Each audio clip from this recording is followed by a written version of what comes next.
Eden's whales have lived here for generations.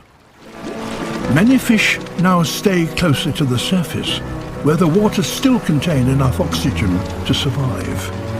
Eden's whales depend on these fish.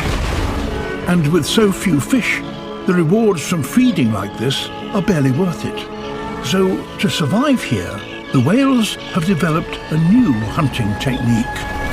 One that requires almost no effort. They simply open their mouths and wait. The panicked fish jump right in. Swimming alongside, another whale scares even more into the open jaws. With this ingenious new technique, Eden's whales have found a way to survive the pressures they now face. All across the planet, animals are having to adapt to a changing world. But the speed of these changes will be too fast for many. If we could only halt our unrestrained plunder of the ocean, its habitats and species would recover.